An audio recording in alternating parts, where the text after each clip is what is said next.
To Grant County now, where we stopped along with producers on the canola field tour to learn more about Oklahoma's most colorful crop. So this is one of my farms. We're having a canola field day here. This is variety trial and experimental trial for Kansas State Breeding Program, as well as the Oklahoma State University variety trials. I've partnered with both organizations for years to have variety trials out on my land so that we can test and see what varieties work in different areas of the state. We have some excellent variety plots to look at this year, and that goes to say with the same with the canola crop itself in the Southern Great Plains.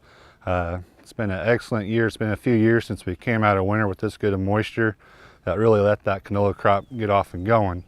The biggest downside to canola this year is that we just didn't have the acres that we intended for at planting time. So with the winter canola field tours, it's an excellent venue for canola producers or producers just thinking about growing canola.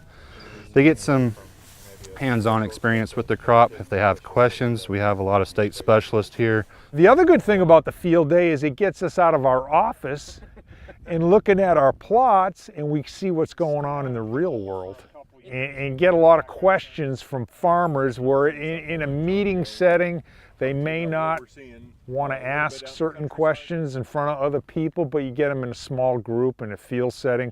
We learn a lot as well as the growers. So I was one of the first 10 guys that ever grew it in the state. It's been a great tool for rotating with winter wheat, help clean up the farrow rye, the cheats, all these brome species of grasses, increases the quality of our wheat, increases our yield. So we still go back to what this crop was brought here for originally. It was a herbicide. I mean, it's a growing herbicide because we could come in and use different chemistries to clean up our wheat. Oklahoma's wheat acres have dropped from 8 million down to 4.5, 5 million. I'm not even sure where they're at this year, but we've seen a dramatic loss of wheat acreage. I think a lot of the reasoning behind that is because weed control. We've got all these grassy weeds that are uncontrollable in conventional wheat systems that this crop allows you to clean up. So one of the big issues that back in 02, 03 when I started, nobody knew anything.